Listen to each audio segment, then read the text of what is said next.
Just in time. There you go. Good morning. May the 4th be with you. It's May 4th, 2016. I would like to call the City Council meeting to order. Let the record reflect that all City Council members are present. Please stand for the invocation and then the Pledge of Allegiance. Our Father in heaven, we beseech thee to bestow thy blessings on this council and its members as we meet today. We continue to be grateful for our abundance of the specialties and material gifts that you have provided for us, and ask thy infinite guidance to all our undertakings. We pray that our members will continue to grow in wisdom and understanding, therefore befitting our society. We also ask that thy gift of abiding and love enfold all the people of the world, providing us all freedom from fear and want, and peace and tranquility. Reign on the earth as in your heaven. Amen. Amen. I pledge allegiance to the flag of the United States of America and to the republic for which it stands, one nation, under God, indivisible, with liberty and justice for all. Thank you, John. You're welcome. Okay, we have quite the agenda of proclamations and presentations this morning. And then I know that you're all going to stay for the entire meeting, which I'm very excited about. So first we have the National Day of Prayer, and Vice Mayor Devine will present. Thank you, my pleasure. Whereas prayer is regarded by millions as the most important utterance of mankind for its benefit, and whereas prayer has aided us in all times where support and guidance were needed, and whereas it is fitting that we should give thanks for the freedom and prosperity which our nation and state enjoys, and to pray for the continued guidance and comfort which God has graciously bestowed upon this nation since its inception. And whereas the National Day of Prayer is a time set aside for Americans to pray and reaffirm the spiritual principles upon which our nation was founded. And whereas the city of Punta Gorda, the state of Florida, and the United States of America can and will benefit from prayer by its faithful and prayerful residents. And whereas this year's theme is Wake Up, America, from Isaiah 58:1 tells us, shout it out loud, do not hold back, raise your voice like a trumpet. And whereas across our land on May 5th, Americans will unite at specific times in prayer for our nation, state, and city to acknowledge our dependence upon God, to give thanks for the many blessings our country has received from Him, to recognize our need for personal and corporate renewal of moral values, and to invoke God's blessing upon our leaders.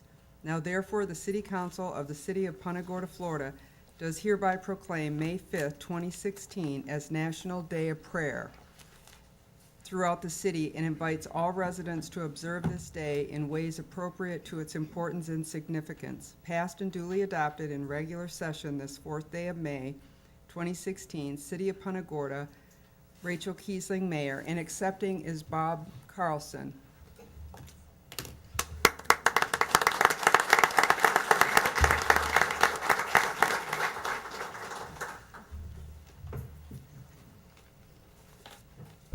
On behalf of the faith community in Charlotte County, I thank the Mayor, City Council for this proclamation.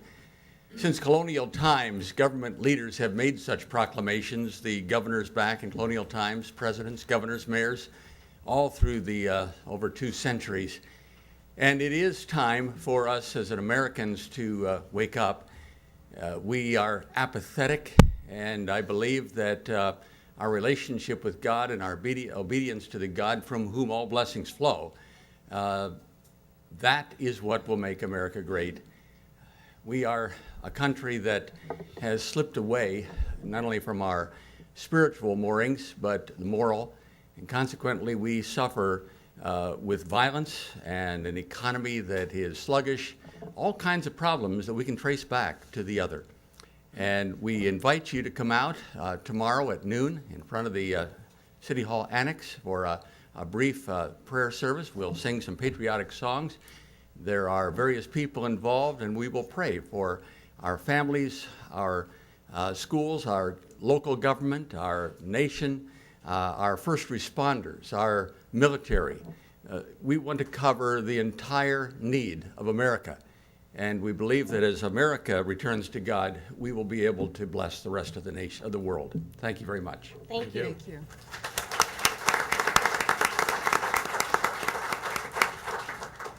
And next we have Hibiscus Day, which I will present. Proclamation, City of Punta Gorda, Florida. Whereas the City of Punta Gorda has proclaimed itself to be the Hibiscus City since 1926, when plantings were provided throughout the city. And whereas the city adopted Resolution 2177-00 on March 1st, 2000, reaffirming that designation and declaring itself to be the City of Hibiscus. And whereas Harry Goulding made Punta Gorda his home and devoted his talents to growing and producing hybrid hibiscus plants throughout his life, earning many awards such as the National American Hibiscus Society's Norman Brubaker Trophy for the judge's favorite bloom of 1987 with Harvest Moon, which he hybridized. And whereas to continue efforts to highlight the city's designation, the Hibiscus Festival will be held in Gilchrist Park on May 13, 14, and 15, 2016, to include the sale of hibiscus, exotic trees, organics, and landscaping items, Little Miss Hibiscus Pageant, Hibiscus Sailboat Regatta, antique cars, kids' games, entertainment by local bands and food vendors. Now therefore, the City Council of the City of Punta Gorda, Florida does hereby proclaim May 14, 2016 as Hibiscus Day and encourages all residents to plant hibiscus to beautify the city and continue the tradition which began many years ago. Passed and duly adopted in regular session this 4th day of May 2016, Rachel Kiesling, Mayor, and I see the Desguins here to accept the whole group, the hibiscus group. Sure.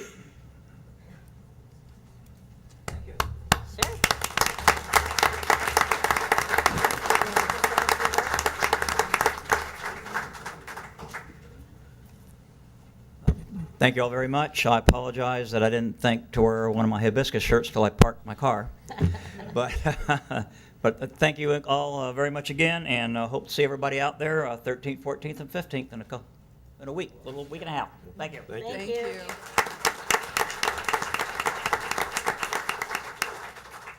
Okay, now we have the proclamation National Public Works Week, and Nancy Prafke will present.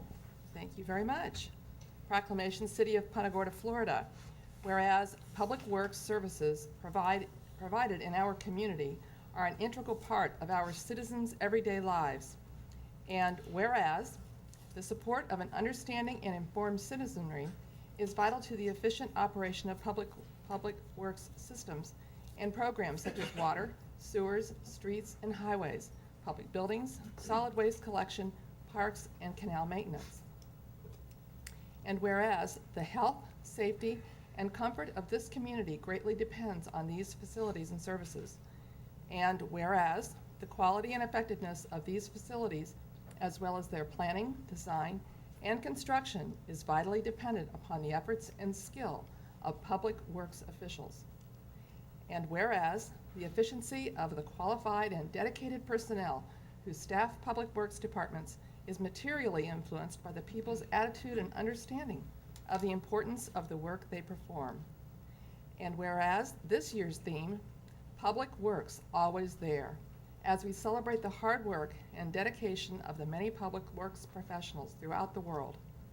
Now therefore, the City Council of the City of Punta Gorda, Florida, does hereby proclaim the week of May 16 to May 21st, 2016, as National Public Works Week in the City of Punta Gorda, and calls upon all citizens and civic organizations to acquaint themselves with the issues involved in providing our public works and to recognize the contributions which public works officials make every day to our health, safety, comfort, and quality of life. Passed and duly adopted in regular session this 4th day of May 2016, City of Punta Gorda, Florida, Rachel Kiesling, Mayor, and I'm informed accepting as a public works staff, so I think it's Hope Petkus.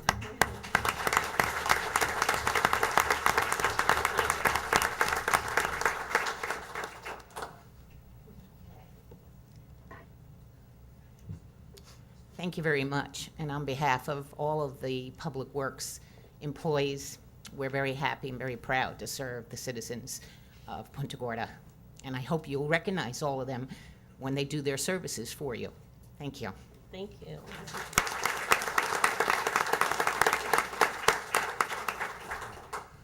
Next, we have the Youth Week proclamation, Councilmember Tom Cavanaugh. My honor. Whereas the Benevolent and Protective Order of Elks has designated May 1st through the 7th, 2016 as Youth Week to honor America's junior citizens for their accomplishments and to give fitting recognition of their services to community, state, and nation.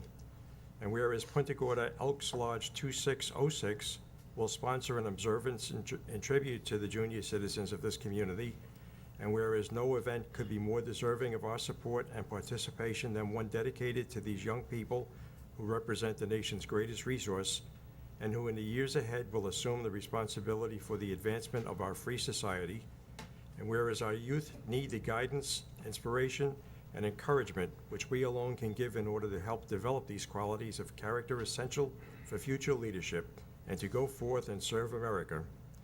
And whereas to achieve this worthy objective, we should demonstrate our partnership with youth, our understanding of their hopes and aspirations, and a sincere willingness to help prepare them in every way for the responsibilities and opportunities of citizenship.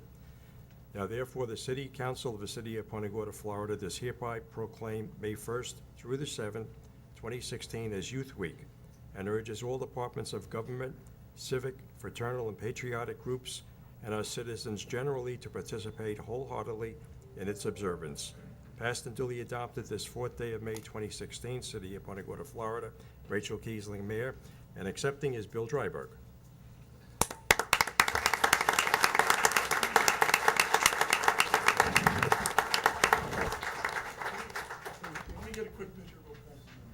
You wanna hold The exalted ruler, the Bill exalted Driver. ruler, Bill Yes. Driver. You're welcome. The Grand Poobah. We've got several exalted rulers up here.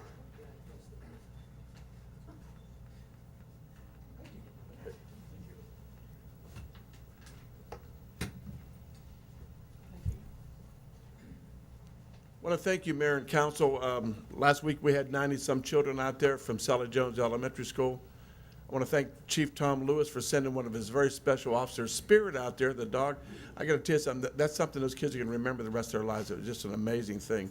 In a few weeks, we're going to have our fishing tournament for the youth of Punta Gorda, Charlotte County. If you'd like to come, please wear a hard hat, protective eyewear, earmuffs, and a heavy jacket. If you go out, you'll see why you need every one of those things. Punta Gorda Elks Lodge, just for a second, to tell, most people don't know this story. We're an anomaly. If you, whatever you use for what the population of Punta Gorda is somewhere between 18,000 and about 23, depending on the time of the year. And you think Punta Gorda Lodge compared to Tampa, Orlando, Jacksonville, Miami, huge cities. We're the #1 lodge in the state of Florida. We're the #3 lodge in the United States, right out here in Punta Gorda. Can you imagine that? And we have over 4,000 members. Right now we have 4,035, I think is what the count is. So come out, join us. We'd love to see you. Thank you all very much. Thank you. Thank you.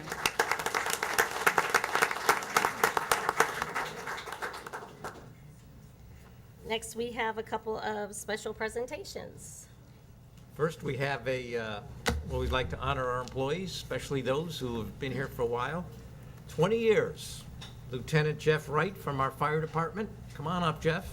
Get your certificate.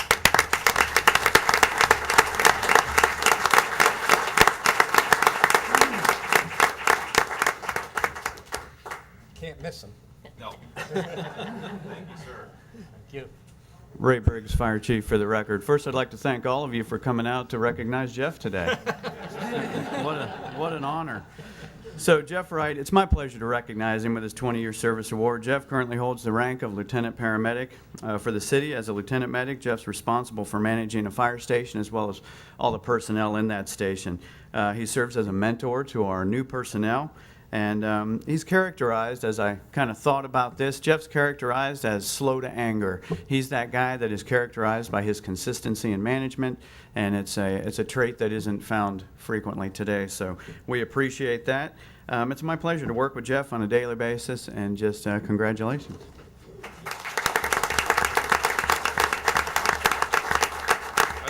say thank you very much. It's an honor serving the citizens and visitors of Punta Gorda. I plan to be around for a long time, and anytime you need my help, I'm always around. Thank you.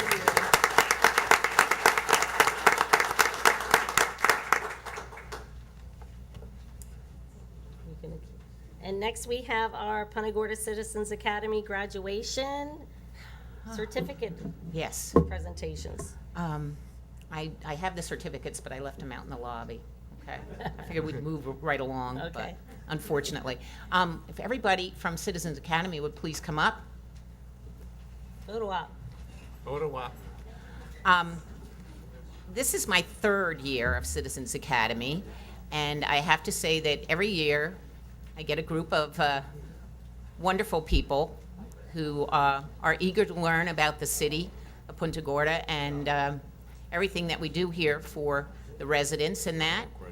So I have a mixture. There's usually at least 5 couples that participate. They're from Burnt Store Isles, Burnt Store Meadows, and of course from Punta Gorda. If Mikhail was here. Thank you. You gonna get in it? Now, we can all fit in there. I know you can. Squeeze in, squeeze It's a friendly group, right? Yes. They were just wonderful. They were very happy to learn all about the city. And, of course, they enjoyed their special trips, day trip out to the utilities.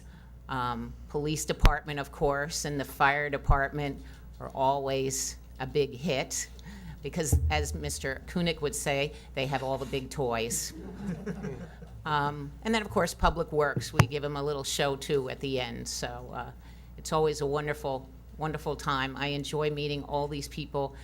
They come from different parts of the United States and different occupations and everything. So I'm always very pleased to have a new group each and every year. So I give you the Citizens Academy for 2015-16.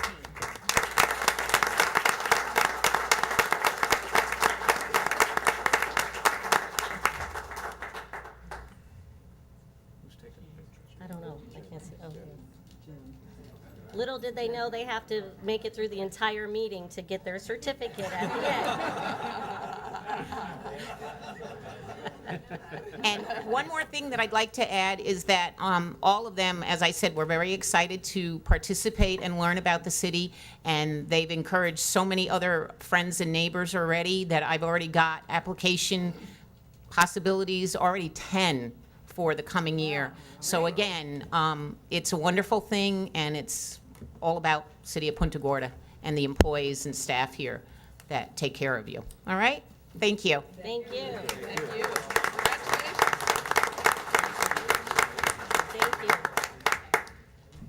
Congratulations.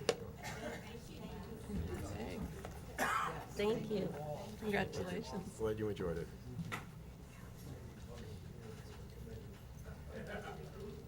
Congratulations. Okay, at this time, if your name is on a nomination for a city board or committee, and you wanted to introduce yourself, make your way up to the podium.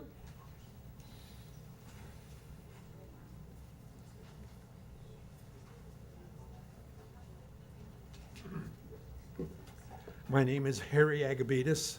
I've served on the Punta Gorda Housing Authority for over 15 years through thick and thin, and we are so excited about having to wait for such a long time to start our new project on the corner of Airport Road and Cooper Street.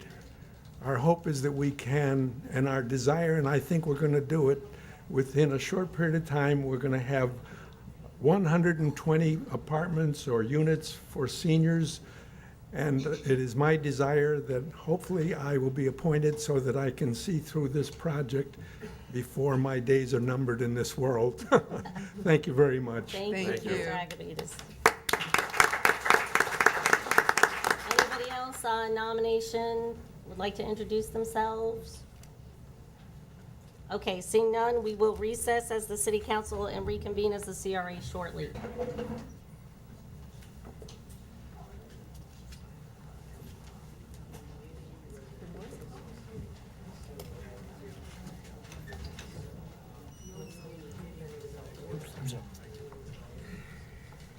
think about that. Yep. Good morning. Good morning. Good morning. Good morning. Good morning. Good morning. Good morning, Frank. Good morning.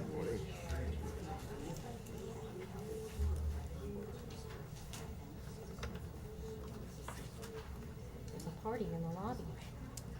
I know. And we have to be here.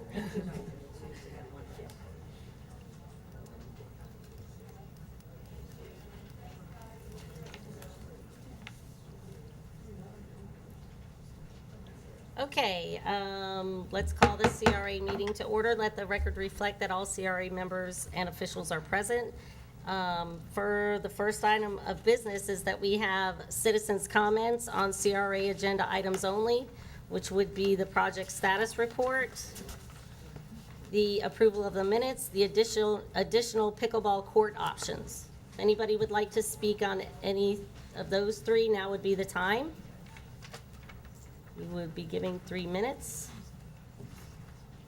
Come to the podium, please state your name, and then your 3 minutes will start.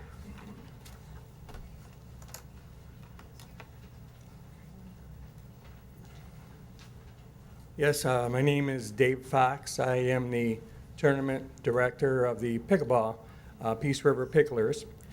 And basically, I just want to let you know I went to a Naples tournament, U.S. Open, and they're very successful. They have representatives from over 40 states in the U.S. and a couple countries, Australia. Very successful, and it was a $25,000 prize money.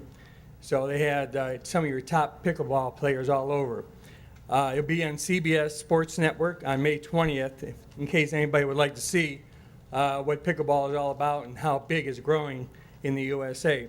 And I'd like to personally thank City Council, the mayor, for even taking a look at pickleball in Punta Gorda, because it's a growing sport, and you guys have been overwhelming supportive of us, and I appreciate it, and I want to thank you, each and every one of you. Thank you.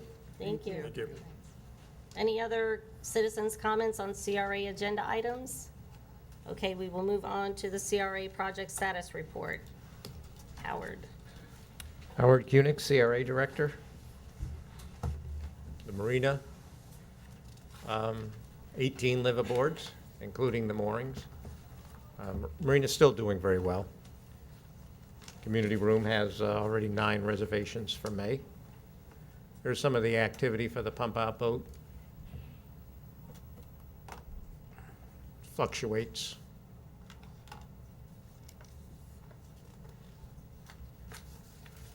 We have no progress report on the Marina building.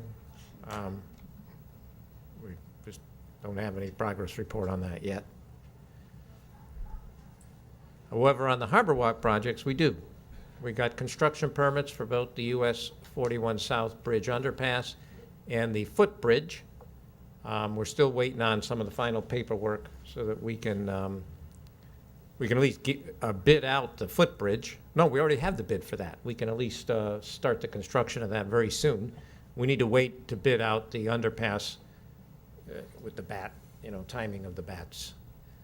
And the others are restroom design underway. So those are moving along, finally. We got good news on the Vietnam Wall. They've got a 60-day extension, and work is going on.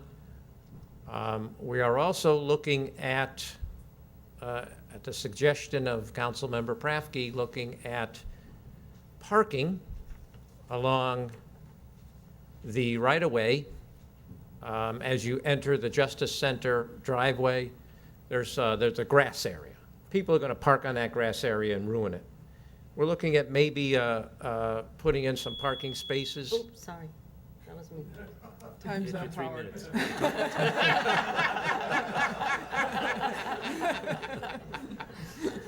was a long 3 minutes.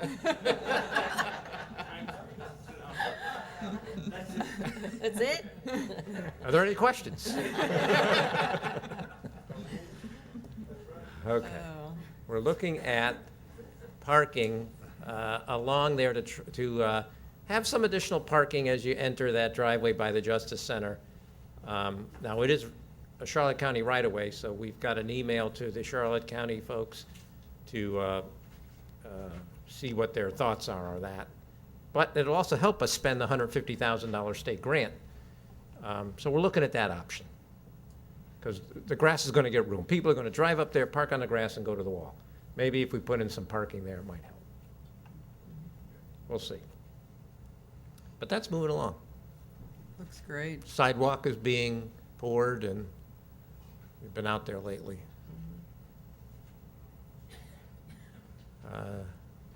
Mid-May, when is the next design? Tuesday, we're having another meeting. They'll have an update. Next Tuesday? There's going to be another staff meeting next Tuesday with the county, so we'll have an update on the library design.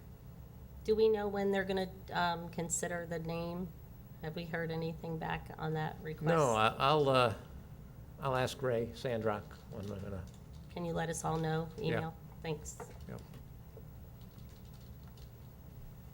Coldwell Banker is going to remain where they are. Therefore, there is no more interest in the Herald Court Center. So our leasing agent is out there. See what happens on the rest of the space. Punta Gorda Chocolate and Wine, they are open. And we'll talk about the pickleball courts next. Howard, with regard to the space that Coldwell Banker was looking at, is that going to be marketed as one contiguous space? No. Or possibility of breaking it up on an as-need basis? That's fine. Either or. Yep.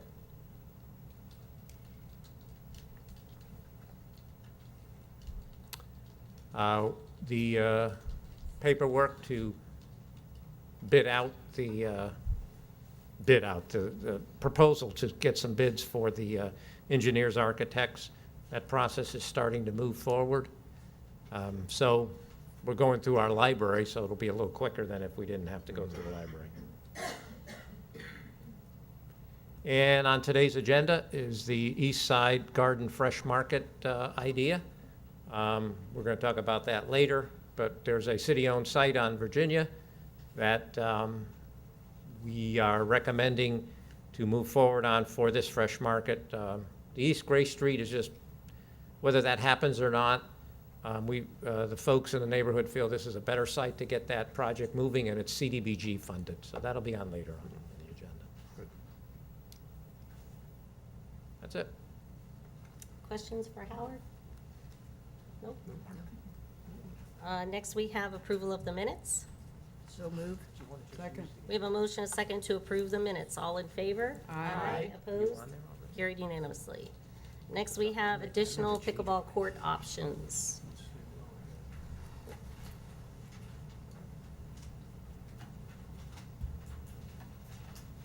We're getting the PowerPoint up. Okay. While we do some background work, we were asked to take a look at the Herald Court Center roof as an option to add pickleball courts, not move any pickleball courts, but to add pickleball courts. We were asked to look at 8 courts, and that has proved problematic. We've come back with a proposal for 4. We've also looked at another site that can fit 8 courts. Oh, there we go. So I'll stop talking because otherwise Mark will have nothing to talk about. Thank you, Howard. Mark Gehring, Public Works. Yes, we were asked to look at some different options. First came up the pickleball on the Herald Court roof. So we, about a week after the proposal was made, we received a drawing showing 8 courts on the roof. At its presentation, it looked very good, and we mapped it out and went up and looked at the top of the roof, and we had some concerns with that. At that point, Urban Design suggested that we look at the east side of town along the Harper Walk there. So we've got both of those options that we'd like to show you what we came up with.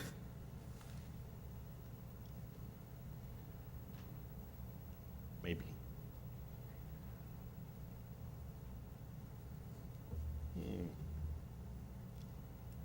Oh, okay. There's the drawing that we received showing the 8 pickleball courts.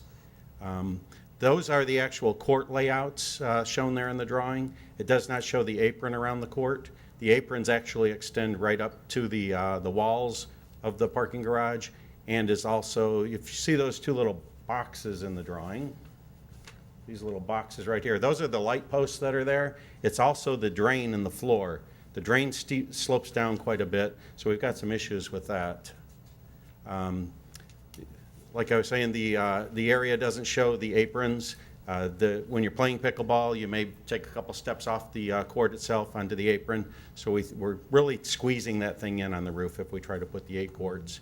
I've never played pickleball myself, but I'm a little concerned with the slope near the drains if you're taking a run and the floor drops a few inches below your feet where you're expecting it to be. We need to look at the perimeter parking stops that are around the garage. Those serve a purpose of keeping the cars from hitting the wall. We remove those when pickleball is not happening and we're using it for an event parking or something. We would have the chance of bumpers hitting the wall, and we need to have our structural engineer give us an opinion on that.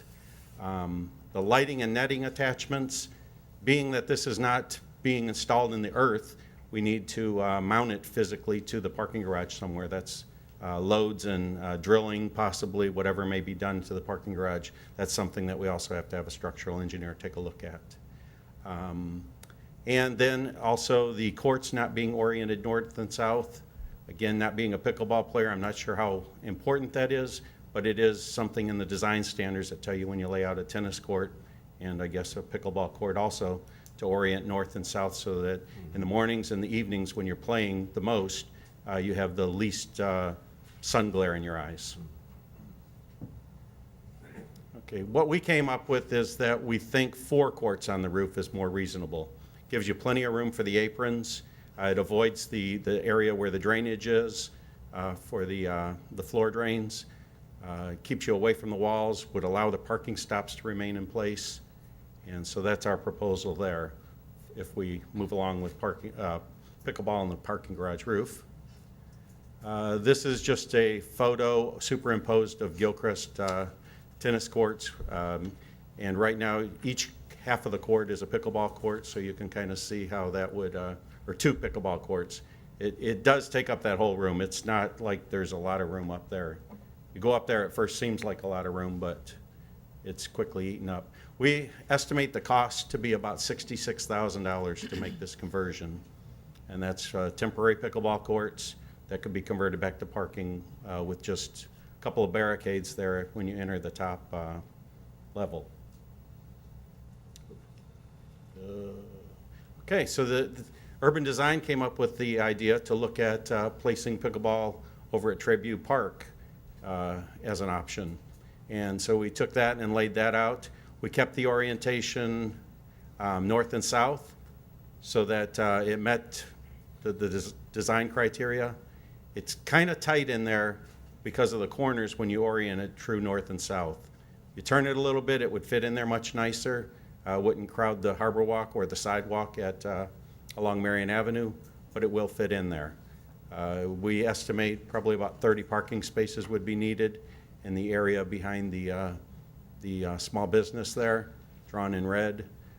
The cost for this, the whole project with a minimal restroom facility, would be about $270,000. And I believe that's all I have for you. I'll take your direction as to where we want to go with this and provide you any information that I can. Tom?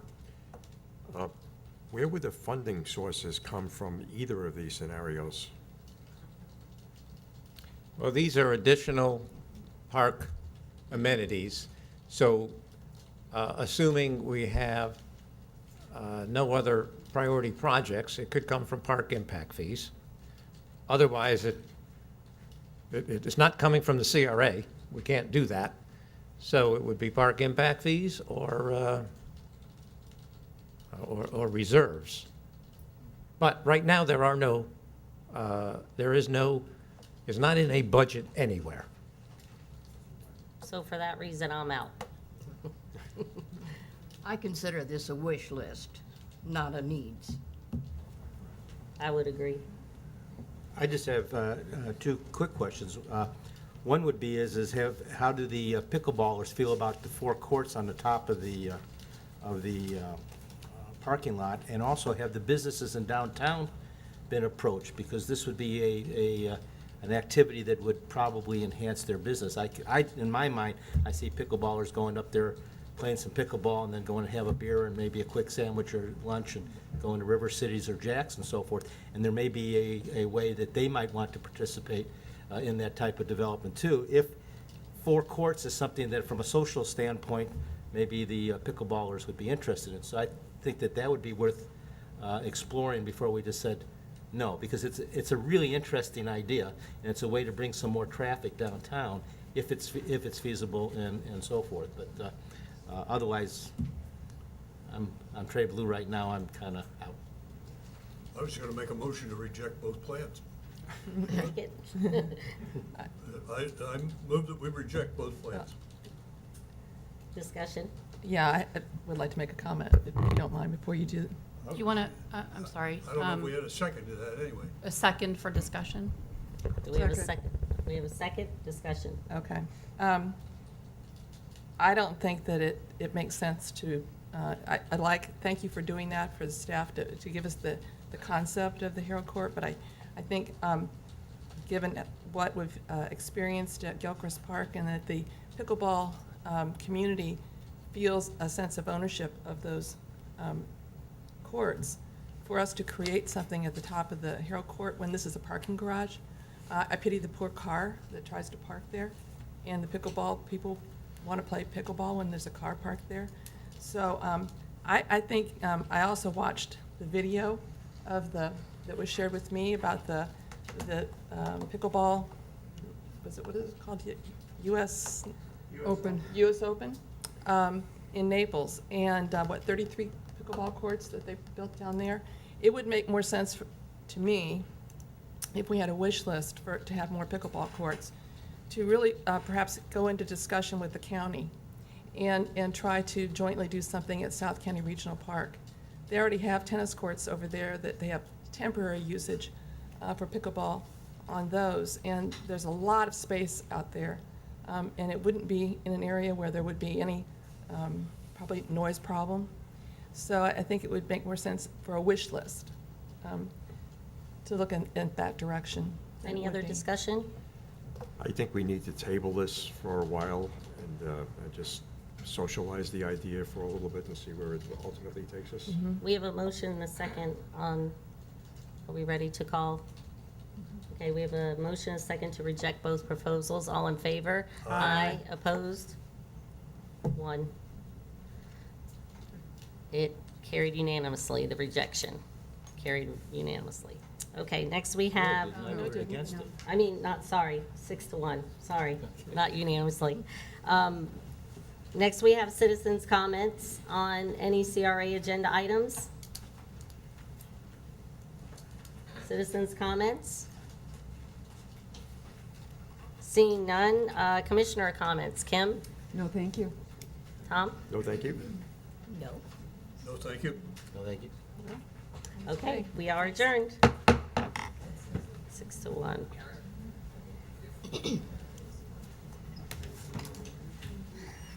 Cobwebs in my head.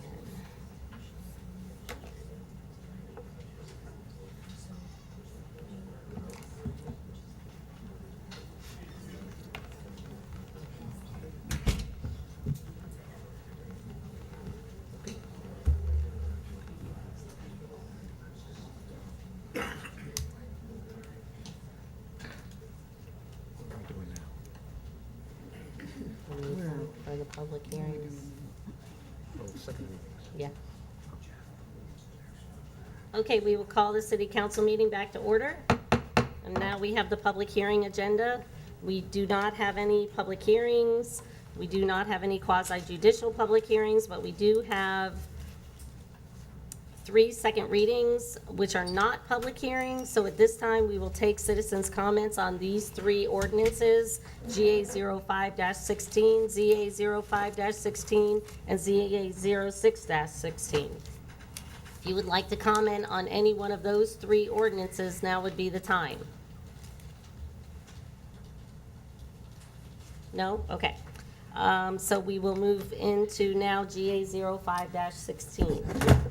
Uh-oh. Uh-oh. Don't take that out of my salary. This is the second reading of an ordinance that I'll read by title only. An ordinance of the City of Punta Gorda, further amending the City of Punta Gorda General Employees Retirement System adopted pursuant to Ordinance 1671-11 as subsequently amended, amending Section 1, definitions by amending the definitions of actuarial equivalent, credited service, and spouse, amending Section 4, finances and fund maintenance, amending Section 6, benefit amounts and eligibility, amending Section 8, disability, amending Section 10, optional forms of benefits, amending Section 14, maximum pension, amending Section 23, reemployment after retirement, amending Section 26, prior government service, amending Section 27, deferred retirement option plan, providing for severability of provisions, repealing all ordinances in conflict herewith, and providing an effective date.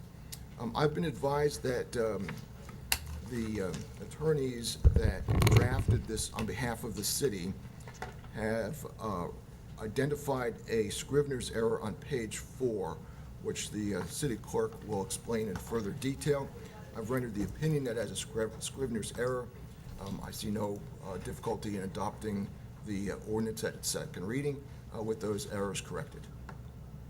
Okay, this is actually it's Section 3 that begins on page 3, normal retirement age and date. That entire paragraph was deleted and replaced with new language. And when the attorney for the board rewrote that language, they left in the sentence the words earlier of. But if you read the sentence, you'll see that there is no option to be earlier of.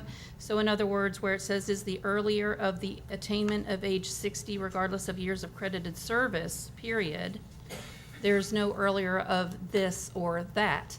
So in speaking to the attorney, Lee Daner, he explained that and asked if City Council would be willing to treat that as a Scrivener's error. And they did provide a revised ordinance with those words, the earlier of, removed. So the change would just be removal of those words? That is correct. Okay. Is everybody okay with that? Move approval GA 0516. Second. We have a motion, a second, to approve GA 05-16. All in favor? Aye. Opposed? Carried unanimously.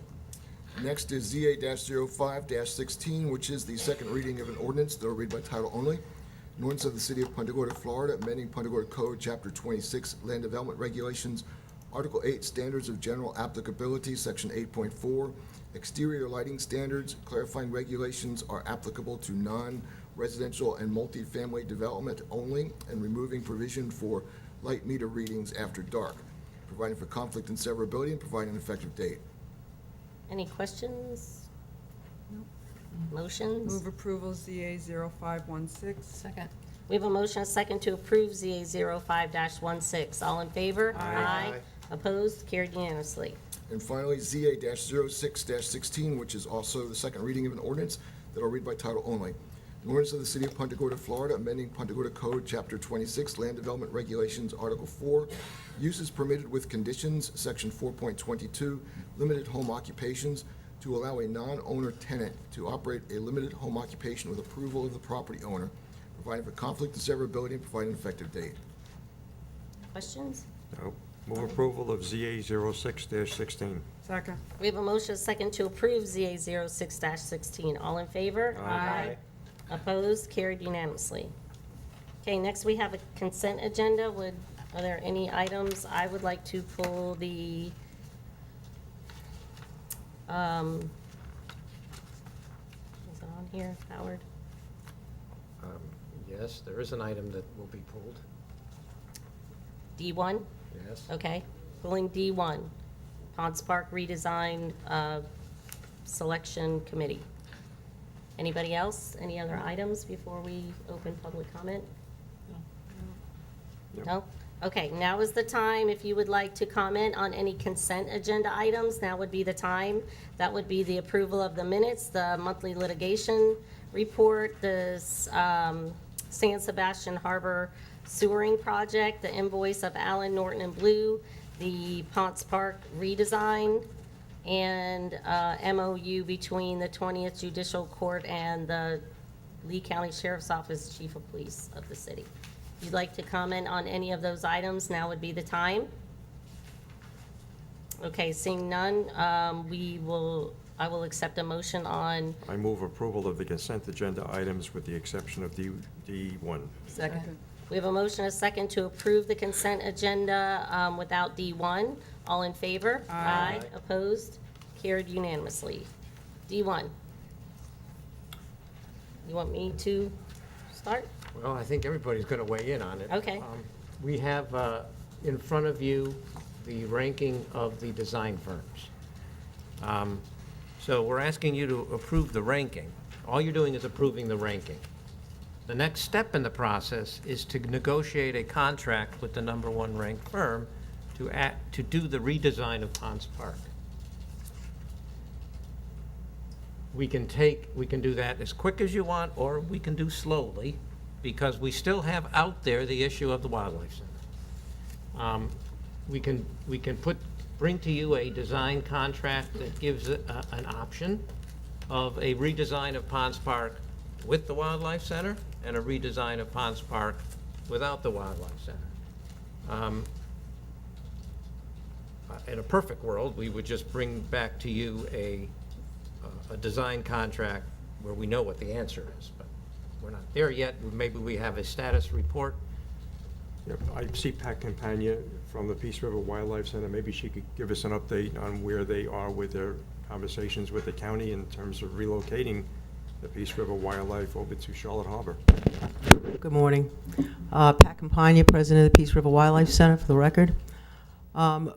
When we were approached by the county, we were told that the county had an agreement with the YMCA that they had an agreement that allowed them to put in a roadway through the YMCA property to get to Hickory Bluff Park.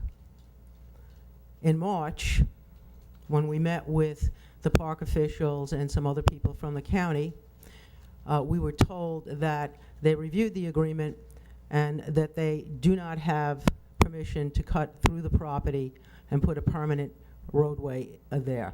That what they had is an agreement with the YMCA to put a temporary easement when events were being held in the park. That obviously is not acceptable for us if we're going to be spending close to $1 million to relocate the Peace River Wildlife Center in that park. As soon as we heard that, we contacted the YMCA, met with the CEO and the president of their board. They were throwing some large figures out there with regard to the value of the property, none that have been substantiated yet. I guess that's important because we're looking to purchase a piece of property to be able to put a roadway from Bayshore Road into the park. We asked to meet with their board. We met with their board, explained the situation, and now we are awaiting from them an amount of what they expect for the purchase of approximately 0.6 acres on the northern part of their property, so that we have availability to get into the park. And that's where we are right now. So we did not in any way, shape, or form expect this obstacle to occur. I too would like to see this come to fruition before I pass away. So. Thank you, Pat. You're welcome. Kim? I would like to wait until we're ready to do the whole thing instead of, doing double work. And So Marion, I have a question.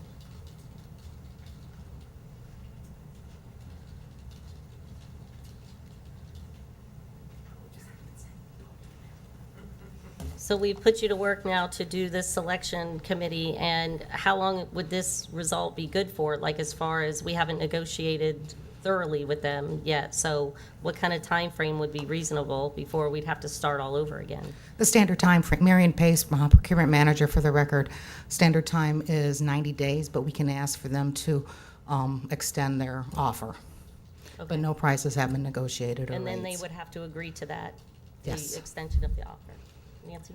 I would agree that we should really wait until we know for sure what we're designing. I think there's no rush. It was kind of what my sentiment was when we started this a few weeks or months ago as well. And we don't have any funding for it anyway.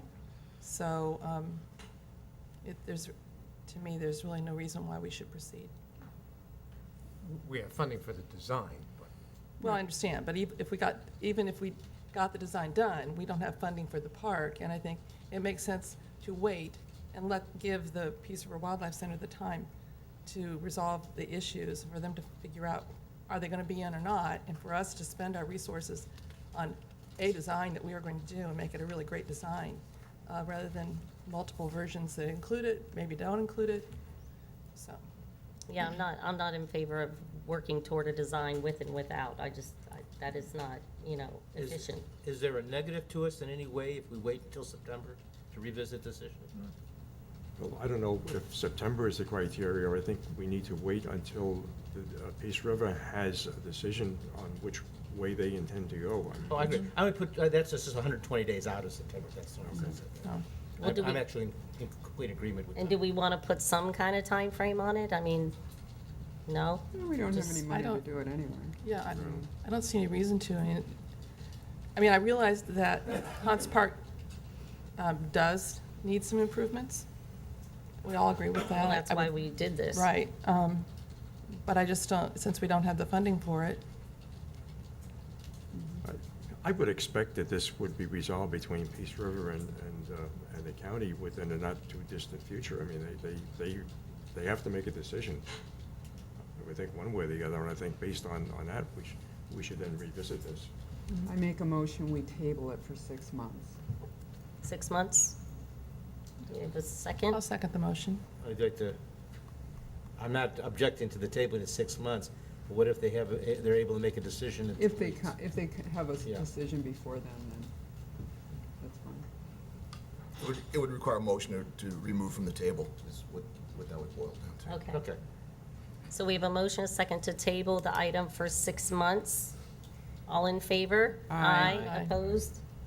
Carried unanimously. So then if there is a decision and we feel like we need to take action, then we just make a motion to remove the table from the Yeah, I mean, you item. could put it on the agenda tentatively, and then at the meeting that you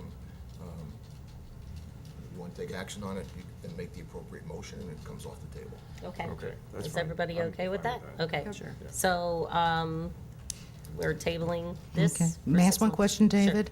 Can we make that like a dual thing to remove the table and of the moving forward, and then also add on for the approval of the selection? Or are y'all going to approve the selection at this time? I think it could be on the same agenda Okay. item. Obviously, it would require a motion as adopted to take off the table, Mhm. and then it will be back as an agenda item at the same meeting. Okay, thank you. Thank you.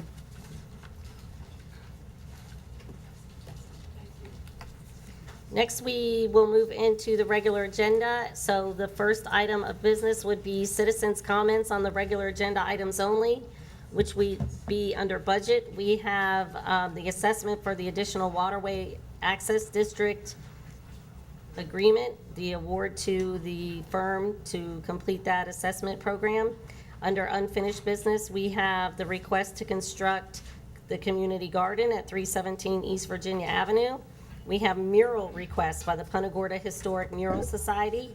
We have the mobile vending, AKA food trucks, discussion, the RO project status update, and the CAFR, which I know many of you want to get up here and give us some comments on the CAFR. So I'm looking forward to that.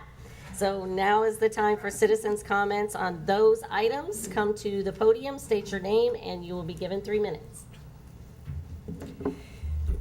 Good morning. For the record, Anna Callwood, President Tribute Woods United Association, respectfully giving public comment on regular agenda item 7A, in particular the agripreneur component of the community garden. As some of you may know, the police department, along with the neighborhood, have been working on solutions to address its community needs assessment, priority number 6, which is to create prevention and intervention opportunities that would reduce drug-related activities. The needs assessment was compiled as part of Charlotte County Health PACE Environmental Health Program under the leadership of Mr. Carl Henry. A few months ago, board members Isaac Thomas and Community Relations Coordinator Demetrius and I held a spur-of-the-moment drop-in meeting under the tree with over 10 young men who were unemployed. The main challenge they presented to us was difficulty finding employment because of their past life, which was living on the wrong side of the law. Through guidance and collaboration with various organizations, which may include Goodwill, Team Punta Gorda, Master Gardeners, South County Coalition, assigned mentors, and others, the neighborhood can begin working on its first solution for priority number 6. The synergy of an agripreneur garden will help the neighborhood address not only its priority number 6, the creation of drug prevention and intervention activities, but also its priority number 4, job training, and its priority number 8, employment. Solutions won't work until you turn them into action. We understand that continuous program tweaking may be necessary as we seek priority solutions that will enhance the neighborhood's vision. On behalf of the Neighborhood Association, Tribute Woods United Association, we are asking that City Council continue to move forward with the allocation of CDBG funds for the agripreneur garden, and that you grant permission for 317 East Virginia Avenue to be used accordingly as submitted by city staff. We thank you. Thank you. Thank you, Anna. Please come to the podium, state your name. The timer will start. My name is Donald Krasny. I live in the Bird section in PGI. In advance, I'd like to thank you for listening to me today. Just a few brief comments here. I'd like you to know that I support this cut.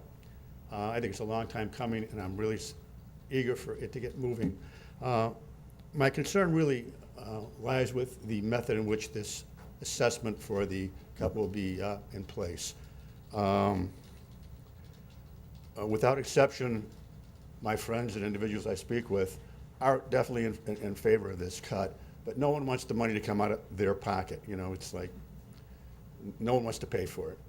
I think there's a real problem with, excuse me, with putting this assessment upon the so-called benefit group, benefit properties, and the real rub here is they say that the people in the bird section, the properties in the bird section will have an increase in property values. Well, God love them if that happens. I think that will happen for those who are closer south, and I'm all for that. I think it's the American way. I don't like the idea of having north and south against each other. I think it's inappropriate to have a divide line established where you say everything to the south is the benefit area and everything to the north isn't. Everyone will use this cut. It's a benefit to the community. There's no question about it. It has a lot of benefits, safety being the largest if you're boaters.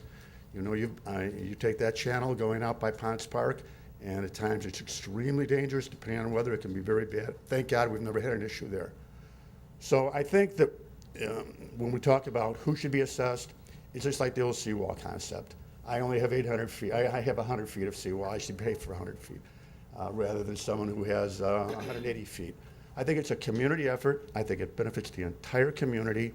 I think this assessment should be charged or allocated to those who currently pay an assessment on their, to Canal Authority on their tax bill. And I hope that we move forward with that. I don't want to see a divided community, and I think we'll have a lot more support in the long run. As to this particular budget item, I'm not sure why this budget item or why we're paying a law firm to move forward with this. I really don't understand the concept there. But if it's to simply say that we're going to create a method to allocate monies within this assessment group, being the bird section, I think that should be delayed until City Council can decide how we really should set forth this assessment as an entire community effort or really a particular area. I got the yellow light. I would say in closing that 15 years I've been a resident here. I paid a great deal of money for my property, $162,000 in a bird section. You say, what? I didn't want to be by boat traffic. I didn't want to be in mangroves with no seams, and I like my view. So I took this property, and I'm a boater. I have two lifts on my property. I took this area because all property is unique, and this is where I wanted to be. Not closer, so my value is my value. Thank you very much for your time. I appreciate it. Thank you. Thank you.